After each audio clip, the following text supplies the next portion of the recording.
It's gonna be a spicy one today. Do we spank our kids? This is a controversial topic. Everyone has their own approach to it because the reality is everyone's family dynamic is different and everyone's parenting styles is different, but we're gonna get into it, and honestly, I'm not gonna hold back. This is a topic I feel very passionate about. It's actually something that I had been thinking about and talking to myself about, talking to Matt about way before we even had kids, because I wanted to make sure it was something that we were on the same path with. Because how we raise our kids, it's a big decision to discuss with your partner. And although disciplining may seem like a small aspect to parenting, it really does set the tone on how you raise your kids. And I feel like I can speak openly about this topic because I was spanked as a child, and I want to talk about my experience now as an adult and as a mom raising and disciplining my own kids. And I'm just gonna say it. For me personally, being spanked as a child made me feel more disconnected and unsafe in my home and with my family.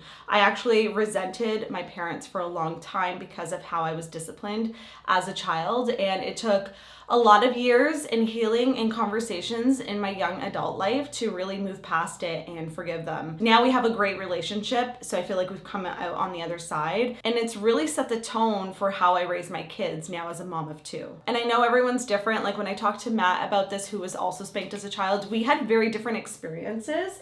I will say with the spanking, it's such a weird thing to talk about in your like 30s, but like these things in our childhood, they carry with us into our adult life. It's even why it's so important to think about how you are speaking and reacting to your kids at a young age, because these are the impressionable years that are gonna haunt them until their adult life. Like it's crazy when I talk to people my age, older people, and they talk about experiences they had as a child, and whether positive or negative, like it just sticks. There's just a part of you that houses all of these core childhood memories, and whether positive or negative, they're there for life, and it's up to us to really process them and either let them go or move on. Otherwise, they just wreak havoc in our body. And I've realized that as an adult, that these things that happened to me in my childhood, although I can be like, forget about them, they don't bother me, my subconscious mind is like my 10-year-old child self. And that little girl, she cares what happened to her. Oh, I'm not gonna cry in today's video. This video is gonna be like a therapy session for me. Also, I want to thank Wild Grain for sponsoring today's video. I am definitely gonna need all of the wholesome comfort food as we get into today's video. And it really depends on who you talk to, because when I talk to Matt about it, he has a different mindset on, not necessarily like mindset on spanking now as a parent, but how he sees his childhood, and he feels that the things that he did when he did get spanked warranted that reaction, where I don't feel like that. So if you're watching this and you're like, I spanked my kids, like this is not meant to judge you. It's meant to, I just like to vent and get it off my chest, because yeah, I have some strong feelings about it, but like I just want this to be an open discussion about disciplining styles and what works for our family and our kids.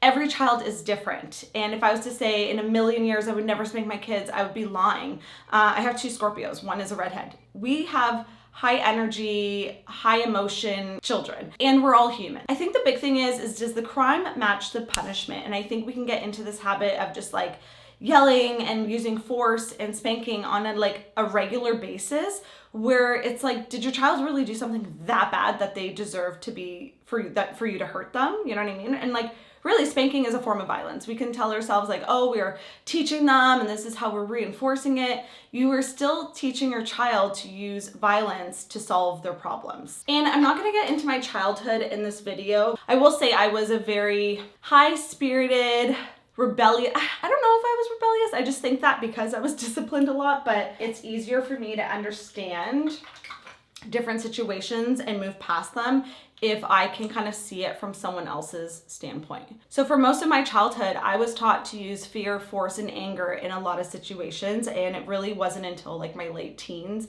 and my early 20s that I had to unteach myself these lessons that I was taught at a very young age. Like I remember when I met Matt, I realized like I had so much built up aggression in my body. I was quick to react in any situation. I always was on the defense, and I didn't feel safe in my body around others. And I realized that like that's not the person I want to be. And so I remember being aware. I think it's really important to be self-aware and literally unteaching myself these instilled habits and beliefs I had from a young age later in life, which is extremely hard. And I am still aware of it. I still feel like sometimes that anger lives deep inside of me. And as I get older, I'm just continuing to do the inner work and work on myself to be the best version that I can be for myself and for my kids. Matt is actually at the park right now with the kids, so I have a few spare moments to just get myself together, and there's just a couple things I want to get done in the house. So we are timming today, and then I think we're gonna take the kids in the pool later. It's a Saturday. It's gonna be a fun-filled day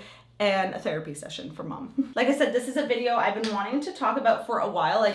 I had to figure out what my thoughts were on it. And also I don't want to offend people. Like everyone's always like, I don't want to be my mom or my dad, like as a parent. But the reality is it's like ingrained into us. So if we don't want to repeat history, it's like, it's a muscle we literally have to retrain because that's all we know. We know that's the way that you discipline or that's the way you raise your kids. And I think it can go one of two ways. It can either be you are completely the opposite, which I feel like is what happened with me. Like even just finding a partner, I was like, I want the least aggressive person. Like, you know, Matt still has this masculinity and stuff, but like he is not quick to get heated. He is not hot-headed.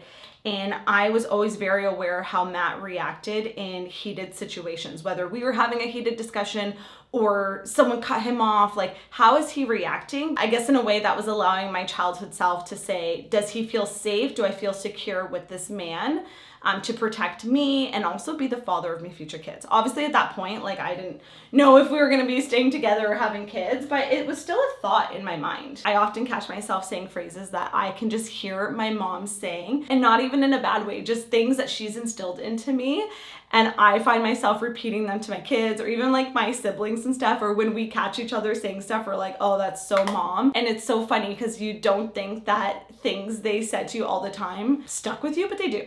All the lessons your parents teach you, they're there somewhere. It's just, we got to choose whether to listen to them or not as an adult. As someone who had a lot of aggression growing up, it was even harder for me not to just resort to this parenting style because it's what I grew up on. It's what I knew. I talk about this all the time in my real life, but I think one of the biggest things in parenting is regulating our own nervous system and emotions, because how are we supposed to calm and regulate our child's emotions that are literally going wild if we haven't even worked on ourselves first? I need to get lunch going.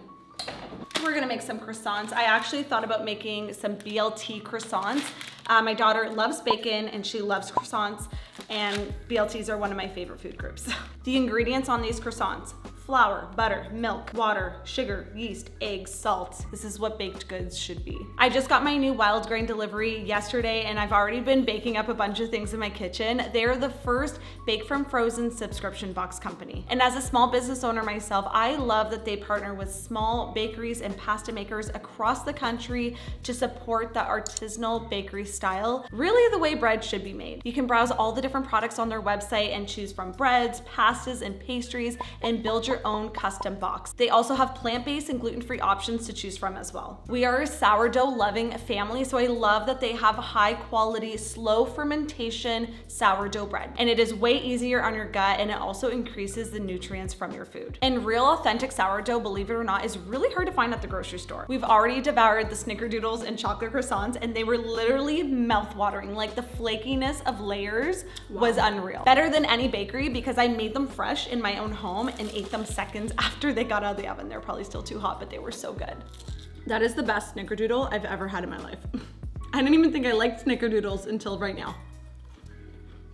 Wow. If you want fresh baked goods right from the comfort of your own home that taste like you just went to the local bakery, check out Wild Grain. I'm gonna link them down below. Use my code to get $30 off your first box plus free croissants for life. I'm not kidding. They told me that. I'm telling you that. I'm just the messenger. I'll have everything linked down below. Go check them out. And honestly, there's so many things to choose from. It's really hard to pick. This is gonna ruffle some feathers, and I'm just gonna say it. I think spanking is a lazy form of parenting. You are using the fact that you are literally bigger and stronger than them to force them to behave a certain way. But then I think it's important to ask, are they behaving better now because they understand that the behavior they did was wrong, or are they just now scared of you and don't want to get hit again? And that's why they're not doing that anymore. And some may argue that it doesn't matter. The outcome is the desired outcome. But I think that the journey to get to the outcome matters even more. And maybe in some cases, spanking in the moment was warranted. Maybe your child was doing something so dangerous, or they're just losing control. Whatever the case is, I can't speak for every parent and child in situation, so I don't want you to feel, shitty if you're watching this and you're like, I spanked my child yesterday. And I think it's important to be aware, are we resorting to that first? Or are we trying other methods to see if we can still get to the desired destination? And I'm not gonna lie, it is mentally so much harder and uses so much patience to address a situation with conversation instead of force. I also think when we label our kids bad or good, we are then putting them into a box and labeling them as that specific trait. So then that's what they identify later in life. I remember growing up as a child that I just thought I was a bad, rebellious kid because I was spanked and I was always in trouble, I was always grounded. But was I a bad child, or was it the environment around me that was feeding into that narrative? We're really getting into it. It's opening up things in my brain right now. One of the best things I got taught from Sage's old daycare was that she would label kids as making good choices or bad choices instead of saying you're being bad, you're being good. It was okay, are we making good choices or bad choices? And I liked that because, like I said, it wasn't putting your child in a box. And Sage would then even use that in everyday scenarios, Mommy, I made a bad choice, because ultimately our kids are good people. They want to be good. They want to make mom and dad proud. But sometimes, just like adults, we make bad choices, and it doesn't mean we're a bad person. It just means that in that moment, we chose evil over good. And every time my kids have a big feeling or a meltdown, I use it as an opportunity to grow myself. And maybe I didn't like what I did the previous time, so I adjust as I go. It doesn't have to be perfect, but I think we need to be aware of our actions when we are disciplining our kids. But what I will say is that when I prioritize my mental health and I focus on my journaling, my meditation, exercising, and I work on me, I am better equipped to dealing with my child's emotions when they pop up, which honestly feels like every hour. As parents, it's a lot. We are carrying our own emotions, we're carrying our kids' emotions, and it is draining, especially if you're an empath like me. You literally absorb their emotions, and it's so physically and emotionally draining that it's taken me a while not to take outbursts personally. The other day at the beach, I felt like such a proud mom. Sage had she actually had 2 really big meltdowns that day, and old me would have ruined my day. I would have been that's it. I'm just over it. I just want to go home. The day is ruined. But instead, I took it, I was okay, this is it. This is what I've been training for. And I removed her from the situation. I didn't yell, I didn't scream. I literally was just calm the entire time, which is that in itself is so hard to do. So never take that for granted. I gave her space to let her feel her emotions. I feel like as parents, we often think we need to stop our kid from screaming and crying instantly. If they're not hurting themselves or someone else, I think it's totally okay to let them feel the emotions. I feel like my job as a parent is to help keep her safe and guide her and support her into how to manage these big feelings that they're having. They're having all these emotions all at once and they don't know how to deal with them. And so I feel like my job is to help regulate her emotions and her nervous system and really parent the way that I wish I was parented. I feel like every meltdown is an opportunity for me to rewrite the script, literally talk to her and react in the situation that I wish was done in my own childhood. And it honestly is very healing and therapeutic in many ways, but I just see my younger self in her so much. And I feel like I was misunderstood as a child, and I feel like she is often when she's having big feelings. And I just want her to know that my own journey and the work that I have done is gonna help me be a better mom for the type of child that she is. Into the oven you go.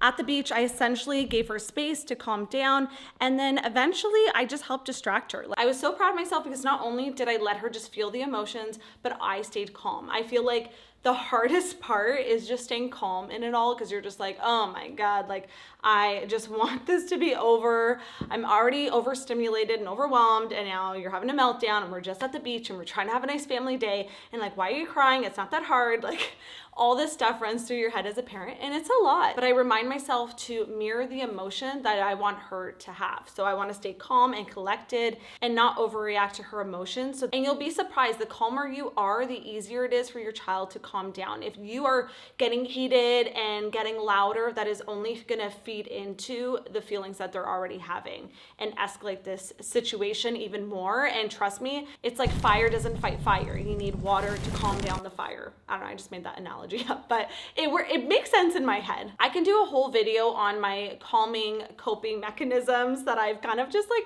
self-taught myself over the years. I mean, I've only been a mom for like 4.5 years. So I'm just figuring things out as I go and using my past childhood and adult life experiences and just like information I've gathered from the internet. But in this situation, I wanted to utilize her other senses. And I know like when I'm feeling anxious and I'm in like a spiral, you're using, I think it's like the right side of your brain. I could be saying this wrong, but like I believe your brain can't use the logical side and the emotional side of your brain at once. So a lot of times there's a lot of coping mechanisms with anxiety and mental health that like you can like use your senses and find 5 things that you smell, 4 things that you see, 3 things that you hear, like 2 things that you touch, that kind of thing. So I kind of use tools that I've taught myself, and I started being like, what, do you hear that? What's that noise? Oh, is there something in the tree? What was the color of the sand toy that you threw on our way here? Little things like that. And I could literally see like as if she's in this like spiral that this like loop she couldn't mentally get out of. And as soon as I disrupted that loop, you could see the glitch in her eyes, and she started using the logical side of her mind. And it was so fascinating to see. And I've always found it really interesting how the mind works. And if I wasn't a YouTuber, I would have loved to go into like psychology and stuff. I just don't think I'm smart enough for that. But I do find it really fascinating, behavioral stuff and all that. And I literally could see her snapping herself out of it. And once she was calmed down, because really there's no sense in trying to discipline and parent a child who is like, all they see is red and steam is coming under their ears. I want to get her calm first, and then we can talk about what just happened and how to improve and work on the behavior for next time. And so, once I got her calmed down, we were able to have a discussion, hug it out, understand her, oh, bacon's done. 1 second. Once I was able to get her actually calmed down, I was able to actually reach her and talk to her and talk about what happened, how we can behave better the next time, or just talk about how she's feeling. Like, were you feeling frustrated or angry? I think teaching kids to identify and label the emotions they're having is really helpful for them to understand what's going on and for us to understand too what they're going through. The thing is, when we get overheated and overreact, we are absorbing so much more negative, stressful energy than we need to. And by me staying calm the last few times, especially of her like having big feelings, I noticed myself, like it didn't faze me after. I didn't take it personally. I just let it go. I enjoyed the rest of my day.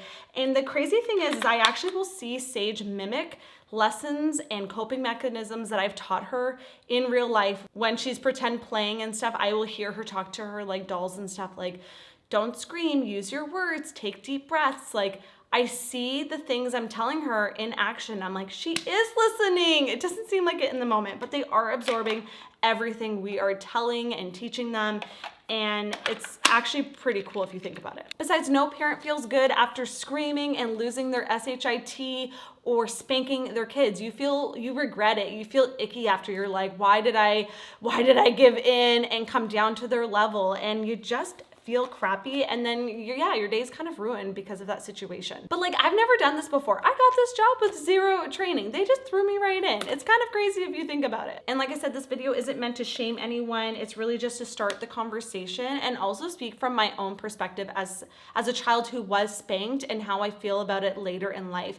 And it's like uncomfortable conversations that parents have with their kids when they grow up, and maybe they're like, oh, I should have parented a different way. Like, we never want to regret stuff. And I think it's never too late to change something that you're doing And like I said, we're all learning and figuring things out as we go. We are all doing the best with the tools that we have and the lessons that we've learned. So there's no point in beating ourselves up, but I do think that we need to remind ourselves that it's okay to change and grow as a human being and with our parenting choices and styles. Like there's things I did last year that I don't do now. There's things I did with my first child growing up that I'm not doing with Oakley. I am changing all the time and adapting as I learn new information, and things change. I change as a person, so how I parent is definitely gonna change. I would love to hear from you in the comments down below. Share your thoughts on everything I said. Like I said, I don't want this to be a negative video. I really just want to speak openly from my heart and open up this conversation. And I love talking about real things with you guys, things that are kind of taboo to talk about and nobody wants to talk about it, but everyone has their own opinion, and it's okay to have a different opinion than someone else. That's what I really want to get through with my videos, is that like we can have different parenting styles and still be good parents. So leave me a comment down below, join in the conversation. Also, don't forget to check out Wild Grain. Use my code to get $30 off your first box. Like I said, they have so many things to choose from, lots of options for everyone in your family, especially if you have someone that's gluten-free or plant-based. And then you are also gonna get free croissants for life. Oh my gosh, I'm excited, drooling. They're honestly the best croissants ever if you haven't tried them, so definitely recommend checking them out. I will link everything down below. Thank you so much for watching. I will see you guys in my next video. Have a fabulous day and talk to you soon. Look, I got a video filmed, I got lunch made, and I did some cleaning up. Go me.